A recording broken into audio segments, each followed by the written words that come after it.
Can any MLA be kept under surveillance like this? आप पता कीजिए, मैं जानना चाहता हूं, है ना।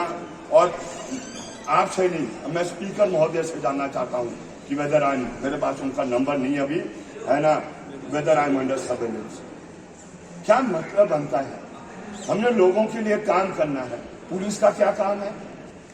कहीं किसी भी दफ्तर में जाओ, पुलिस पहले पहुंच जाएगी। क्या मतलब बनता है?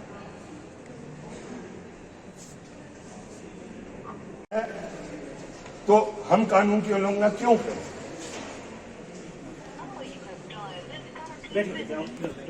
हाँ भी हम बात करने के लिए जाते हैं, वो पुलिस पहले बैठ जाती है। क्या रिकॉर्डिंग करती है मैं नहीं जानता हूँ, काहे के लिए रिकॉर्डिंग करनी है। जो हमने जो कहना है वो खुल के कहना है, आपके सामने भी कहेंगे, आपके डीजीपी के सामने भी कहेंगे, और अफसरों के सामने भी हम क्या वो कहेंगे। वो राइट है सर आपका। हाँ बिल्कुल, क्यों नहीं है? क्या बात करनी? हाँ 200-300 करोड़ का घोटाला पुलिस डिपार्टमेंट में हो गया, उसकी तो इंक्वायरी कर नहीं सकते। क्या बात करेंगे इनसे? अच्छी बात थोड़ी नहीं है ये। एजेंसी है कि नहीं है? इनसे क्या बात करनी है? आपसे भी बात करने का कोई मतलब नहीं, उन्होंने बोला रजिस्ट्रार को बोला। आप लोगों से बात करने का कोई मतलब नहीं है। 300 करोड़ का घोटाला पुलिस डिपार्टमेंट में हो गया, पूरे का दुनिया जानती है, पूरा विभाग ऊपर से नीचे तक, पूरा विभाग ऊपर से नीचे अच्छी तक। बात आप यहाँ हम अगर अपने ऐसा की है, बात करने आए, आप पहले उनको पकड़ो जाके। अगर लॉ एंड ऑर्डर था, आप बाहर करते ना लॉ एंड ऑर्डर, अंदर का लॉ एंड ऑर्डर। मैं अकेले गया वहां पर रजिस्ट्रार साहब ने बात, और मैं क्या कहते हैं ईएनसी साहब से बात करने के बाद मैंने उनसे पूछा है जी ईएनसी कॉल भी, बोला हाँ बात की है ईएनसी साहब ने। अगर बोलते नहीं तो मैं बाहर आ जाता और मैं पहले ईएनसी साहब से बात कर लेता। क्या मतलब बनता है? आप पहले ही क्या कहते चल जाएंगे। आप इस तरीके से किसी और विधायक के साथ कर सकते हैं? Can you do it with BJP MLA? Can you do it with Congress MLA? तो आप सीपीएम के एमएलए के साथ ही ऐसा करेंगे? नहीं, गलत बात है। देखो मैं आपको एक बात कह रहा हूँ, मैं आपको बात कह रहा हूँ, देखो मैं एक बात कह रहा हूँ, कोई मतलब नहीं बनता। अगर आप लॉ एंड ऑर्डर कह रहे हैं तो लॉ एंड ऑर्डर का काम आपका बाहर है, वहां नहीं है, वहां पर है। हाँ वहां है law and order. This is sir. मैं आज यहाँ पर ईएनसी के ऑफिस में आया था, मेरी सुबह उनसे बातचीत हुई और उन्होंने मुझसे ये कहा कि रजिस्ट्रार साहब वहां पर हैं, और मैंने उनसे बातचीत कर ली है, और आप जो भी ठियो के मसले हैं उनसे आप साझा करें, और जिस समय मैं आऊंगा तो मैं निश्चित रूप से जो भी आपकी वार्ता हुई होगी उसके ऊपर अगर दोबारा वार्ता करनी होगी वो भी हो जाएगी। लेकिन हम गंभीर है, जो भी समस्याएं होंगी उनको रिजॉल्व करने के लिए, उनको सुलझाने के लिए। लेकिन जब मैं सुबह आया और मैंने पुलिस देखी यहाँ पर तो मैं परेशान हो गया।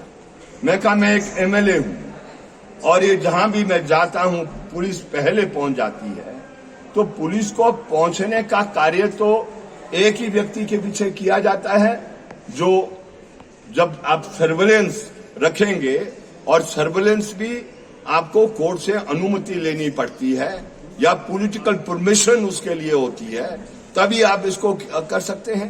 तो मुझे बुरा लगा।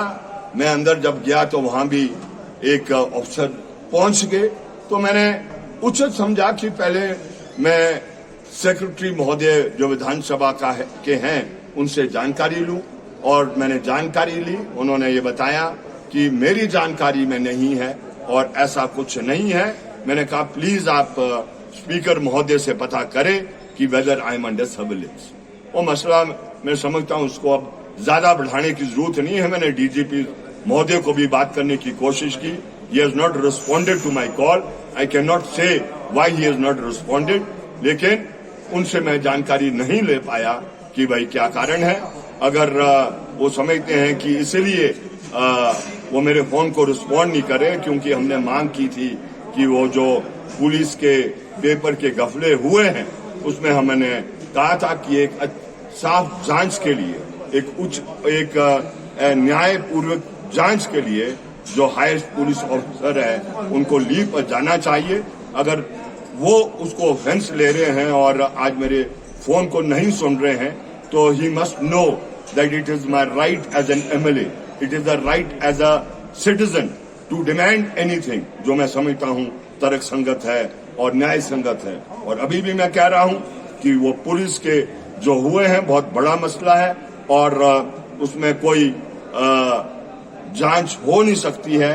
दूध का दूध, पानी का पानी हो नहीं सकता है जब तक हाईएस्ट पुलिस ऑफिसर है। बहुत बड़ा फेलियर रहा है। समर फेस्टिवल आम आदमी आता है उसको देखने के लिए, मनोरंजन का साधन है आम जनता के। जब मोदी साहब आए तो आपने पूरा इंतजाम किया। तो ये है अंतर कि कॉमन मैन के लिए कुछ नहीं, कॉमन मैन पर उसकी कोई प्रोटेक्शन नहीं होगी। और आप ख्याल करें, मेला है, आपके फेस्टिवल्स हैं, आपको मीटिंग बुलाकर सारी जो औपचारिकताएं हैं आपको कर दी है। आपको वो भी समझने की कोशिश करनी है कि अनफोर्सीन क्या हो सकता है, उसको उस सिचुएशन को हम किस तरीके से मीट करेंगे। लेकिन दुर्भाग्यपूर्ण ये जिला प्रशासन ने इस कार्य को नहीं किया, जिसकी वजह से शुक्र है कि एक ऐसा हादसा नहीं हो गया जिसके लिए सबको पछताना होता, लेकिन उसे हम बच गए। लेकिन फिर भी ये बहुत बड़ा सबक है आने वाले समय के लिए। ये जो कल हुआ है इसको पूरा रिकॉर्ड होना चाहिए और इमीडिएटली इन फ्यूचर क्या क्या स्टेप्स लेने चाहिए उसका ब्लूप्रिंट तैयार होना चाहिए, उसका एक प्रोटोकॉल तैयार होना चाहिए। मोस्ट इंपॉर्टेंट है कि जो हॉस्पिटल के रास्ते हैं वो कभी भी बंद नहीं होने चाहिए। क्यों नहीं, प्रधानमंत्री महोदय का फंक्शन है या राष्ट्रपति महोदय का फंक्शन है, life is the most important. और लाइफ का हमने अपने संविधान में उसका एक खास दर्जा दिया है कि जिंदगी जो चाहे वो आपका ये सिटीजन है या नॉन सिटीजन है, नागरिक है या गैर नागरिक है, वो हमने सबसे बड़ी प्राथमिकता उसकी जान को बचाने के लिए संविधान में दी है। लेकिन जब VIP आते हैं, मूवमेंट होती है, तो हम इस बात को दरकिनार कर लेते हैं। सबको समझना है संविधान से बड़ा कोई इस मुल्क में नहीं है, सबसे बड़ा इस देश में संविधान है। तो जो पिछले कल हुआ है मैं समझता हूं कि उसकी इंक्वायरी होनी चाहिए, छानबीन होनी चाहिए और जो उसके लिए दोषी है action must be taken against him as a lesson for the future.